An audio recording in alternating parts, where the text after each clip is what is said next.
Halftime. Full time. Extra time. Debonair's Pizza. Try something amazing.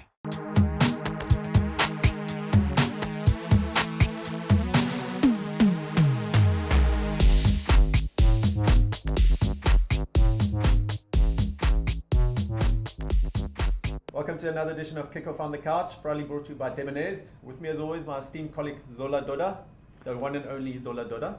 Great to be here again with a few months to go before the end of the season. Oh, jeez, we can't wait almost.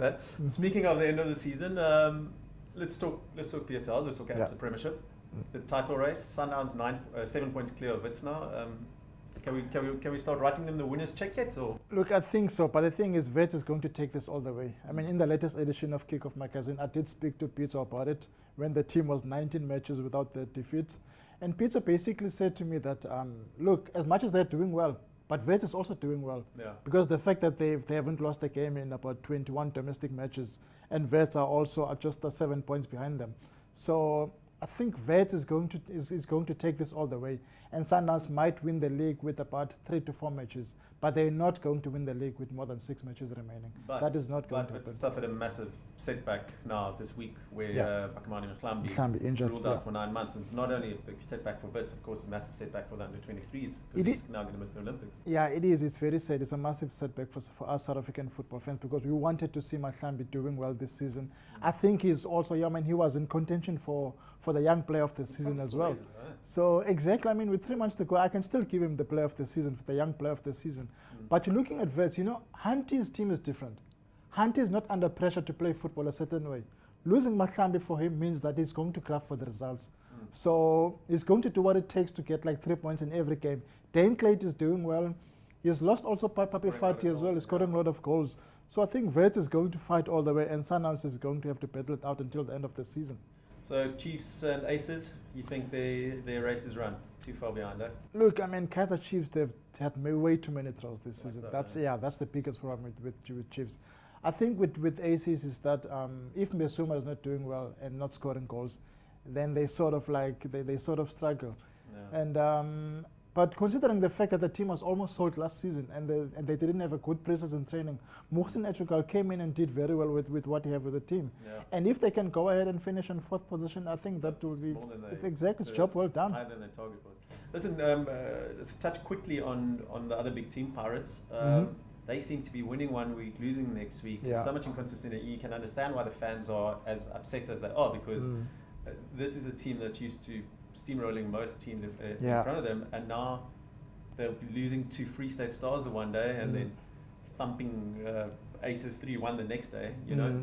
What do you think the future holds for Tinkler? Has he got a future beyond the end of the season? I think the truth is, as much as Perez did well in Africa, reached the CAF Confederations Cup final for the first time, I think at the end of this season the team is going to go to the throwing back and appoint probably a new coach. Because for me, Tinkler has done well, but Orlando Pirates is a very big club. And there are huge expectations. So doing well is not enough for Orlando Pirates. Orlando Pirates is a team that wants to challenge for the league title, even if they don't win it. But they want to challenge for the league title until probably the last game of the season. And they also need to pick up cups. And Tinkler hasn't really achieved that. No. So I think the team is going back to the drawing board. And next season, I won't be surprised if they appoint a new coach and release Eric Tinkler. And is there a local coach that you think is available and big enough for Pirates, or are they going to have to look overseas? I still think Pirates. Bring back Kroll. That's what I think. I still think, because the thing is, Kroll is not hiding the fact that he would love to come back to Orlando Pirates. Yeah. He loves Orlando Pirates, even though Orlando Pirates didn't really go back to him before they appointed Vivi. But now they're going to look at their 2 appointments and say, we appointed Vivi, he didn't do so well. We gave Eric Tinkler a chance, a young and inexperienced coach. He was overwhelmed by the responsibility. So is it the right thing to do to go back to Ruud Krol and appoint him as a Orlando Pirates coach? Because most of these players, some of these players, like Opamanyisa, they also played under Ruud Krol as well. So it won't be a bad thing. Culture, so it's not a new coach coming in and he has to take months and months to find his feet, I think. So if they go back to him, I won't be surprised. Zor's CAF games this weekend, let's quickly touch on that. South African teams obviously are often told not taking it seriously enough. We had Chiefs win 4-0 away in their first leg. We had Wits win 3-0 away in their first leg. We had Ajax, after much protestation, win 2-1 in Angola. You would think that they're through. the big one is Sundowns. Arguably the team who's been most serious about it are in most danger of missing out. 1-0 loss away. They don't have that crucial away goal against the mighty Chicken Inn. How do you see that one going this weekend? Do Sundowns have enough firepower to overturn that deficit? They do. But the biggest problem with Sundowns is that, as Peter mentioned in our interview we did in the latest edition, he said in January they're playing on only weekends. They had a free schedule. So now that the Champions League is starting, they're playing 3 matches every week. So he says that works against them. And they also had injuries as well, because Kama Bilal missed the first match against Chicken Inn. Zungo's in. Exactly, Zung is also out. So Rama's out. Exactly. So I think his biggest problem is like a hectic schedule.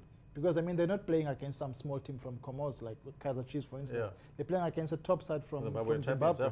Exactly. So, but I think they are up against it.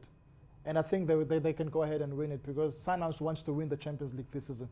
For them, it's not about reaching the group stages. It's not about reaching the knockout stages. It's about winning it. So they do have enough firepower. Unfortunately, they only lost by 1-0. So 1-0 in this now will take it to penalties, but 2-0 will give them the victory. Yeah, and they'll need a good start like that against Aces on Wednesday night. So definitely. Well, let's hope. Zors, thanks as always, and thank you for joining us. Just a reminder, get the latest edition of Kickoff magazine, the whole lowdown on the CBD, and also Zors' great interview with Pizza, and of course much more. So thanks for joining. See you next time. Half time. Full time. Extra time. Debonair's Pizza. Try something amazing.